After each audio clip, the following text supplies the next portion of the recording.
Hello everyone! In this video, we are going to explore the first part of programming in the small for Java. But the concepts that you will be learning here are pretty much common to all variations of programming languages. Programming in the small is sometimes called coding. This term refers to a process of declaring the details of your program, including the step-by-step instructions for performing small-scale tasks. The instructions that I'm talking about here may point to the memory locations, basic operations, and even conditions. All these instructions may be executed by the computer if, only if it follows, the right syntax that can be compiled or interpreted. So what do we mean by syntax? So syntax is actually referring to sets of rules on how the programs should be constructed. Most of the time, you may stumble upon errors in your program. These errors are called the syntax errors. One example of syntax errors in Java is like this. If you can see the red, that means that that is a syntax error. So as you have seen, the red mark, this program actually is telling me that there is an error in the syntax, and running this code will crash the program. So the mark is very helpful in looking for errors on the spot, which is an advantage of an IDE, whereas when you use the command line of your computer, such as the terminal or your CMD, you will not be able to see any marks like this, and you will only know that there is a problem when you run the program. So I prefer to use IDE, especially when you're just trying to start programming.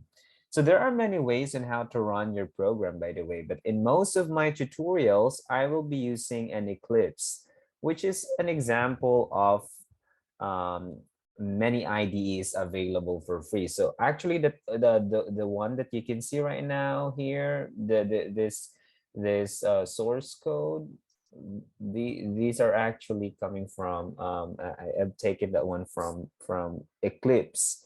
So I prefer to use IDE, which stands for Integrated Development Environment, compared to the command line. You can see it on your right. Uh, because it has a syntax coloring feature. You can see the coloring features here, which improves readability of the code, which is just one part of it. Remember in the previous video, I actually mentioned that a compiled program in Java is converted into Java bytecode and not into machine code. This means that it needs an interpreter, which is known as JVM, to run the code. This is I'm referring to Java here. Again, Java programming language. Okay, this is these two are actually types of programming environment that you might want to try out and see what works for you. So what I recommend for now is to use an IDE. But if you want to use command line, of course, command line is pretty much a powerful tool, especially if you know the commands on how to run your program. Okay, so much for that. Let's proceed to the next one. So yes, to become a better programmer, you have to learn the syntax of the programming language you are using, right? So I suggest you read the documentation of that language, since they provide a library of syntax and their functions. So for example, if you want to use Python, try to use the documentation, read the documentation and try to see how some syntax functions in the programming, in that programming environment. So So writing the correct syntax is not the only part of programming. So the second part is actually semantics. Okay, but this is the fourth keywords that you just learned.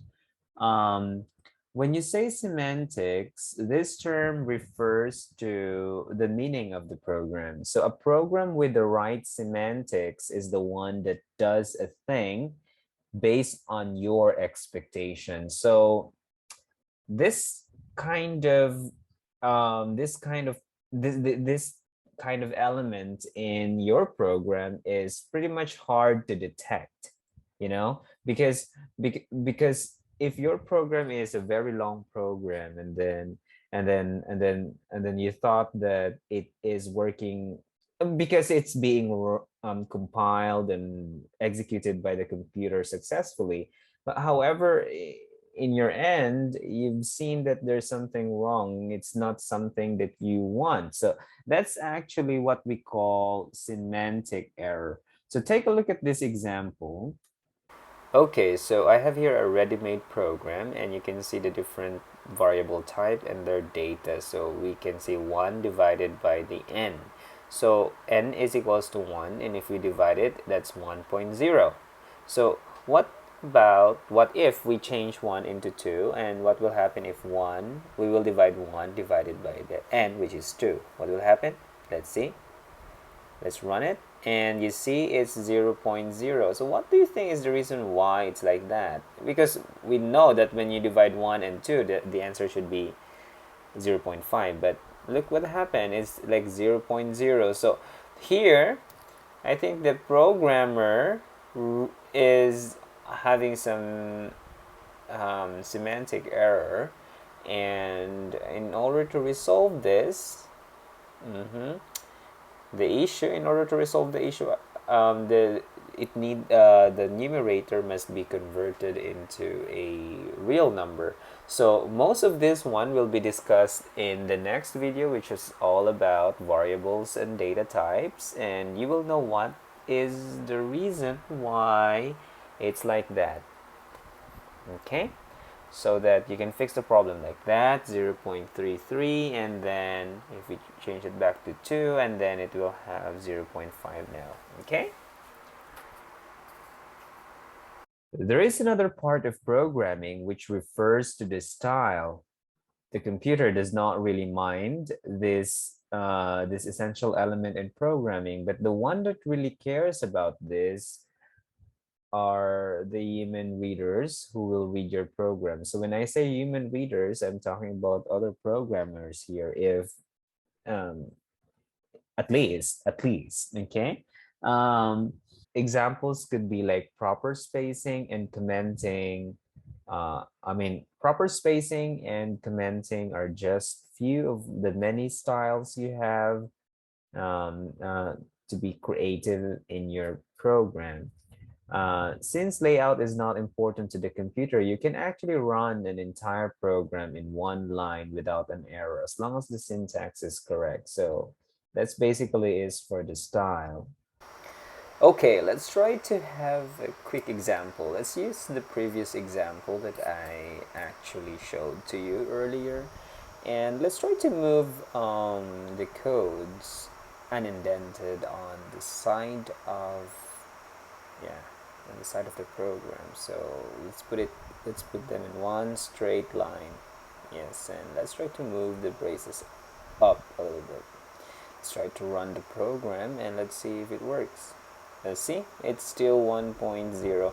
How about let's try to put them in one straight line? Do you think it will still work?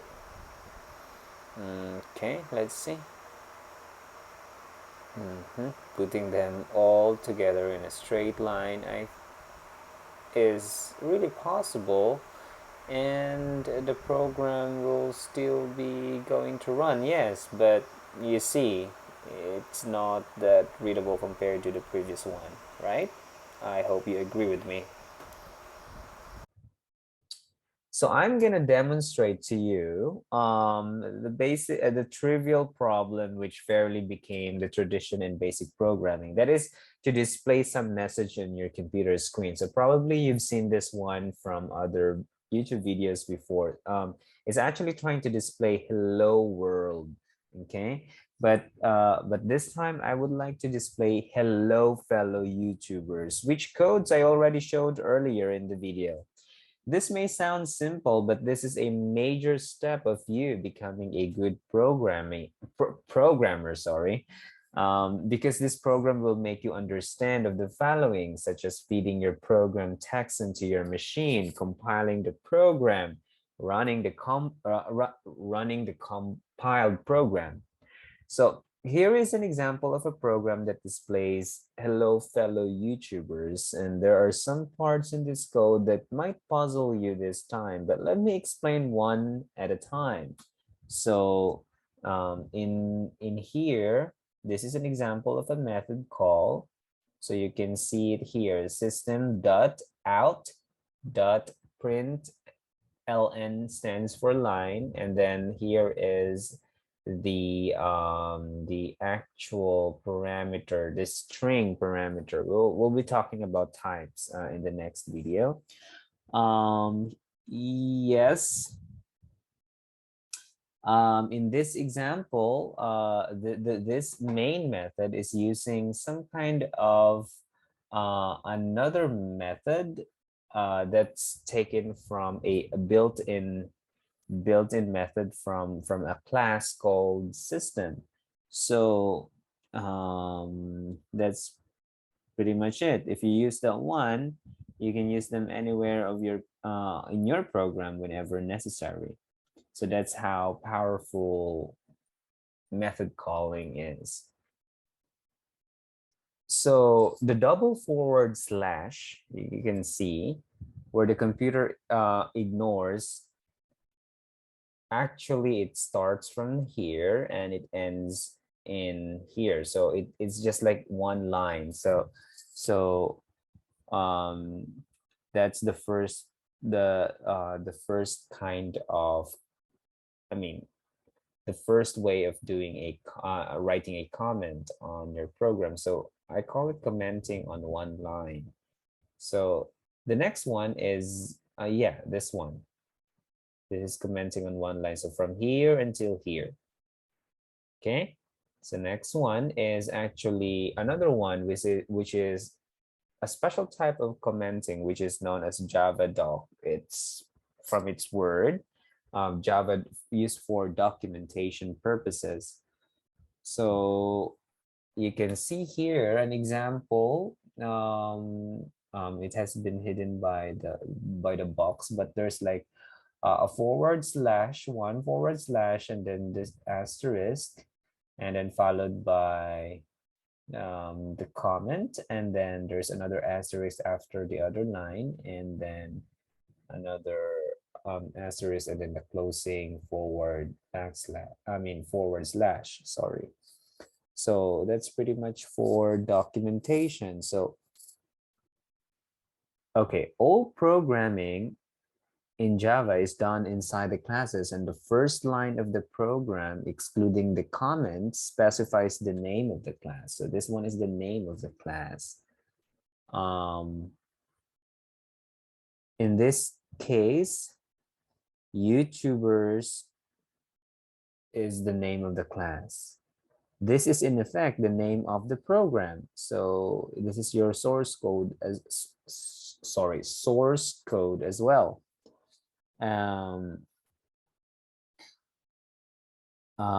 It is important to note that not all classes are programs. Okay, not all classes are programs. So how to call a program a program? That's a pretty tricky question, okay? So for the programs to be called programs, it must have something, okay? Here, without the main method, a class cannot be called a program. So you can create actually a class without a main, and you can actually use this class later in your program. But when you try to run this program, you'll be getting some errors because this one is looking for a main method. Okay, so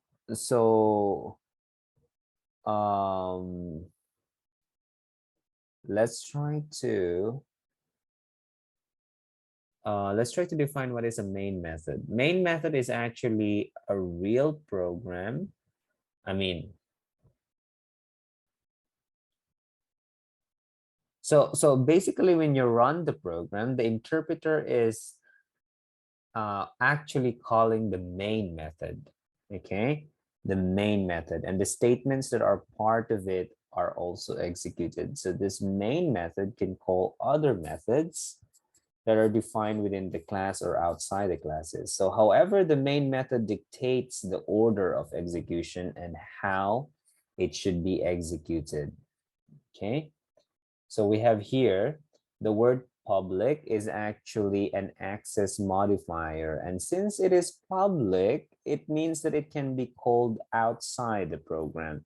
So I will discuss the other parts of the word, the other access modifiers in my next video.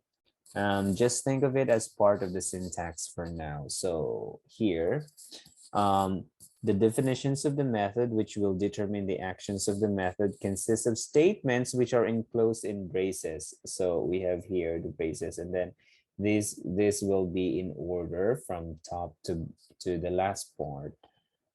So yeah, that's it. So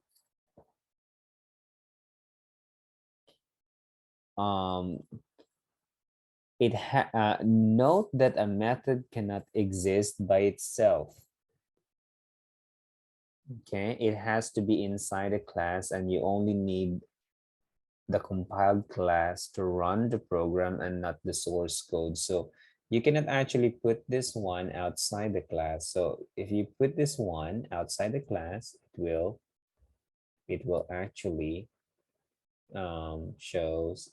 I mean, if you are using an IDE, you cannot actually put this one outside the class. Otherwise you will be getting an error. So that's it. So please pause the video for a while and read the question. I would like you to think of the possible answer before you move on to the next slide. This is the question. Which part of the program is being called by the interpreter?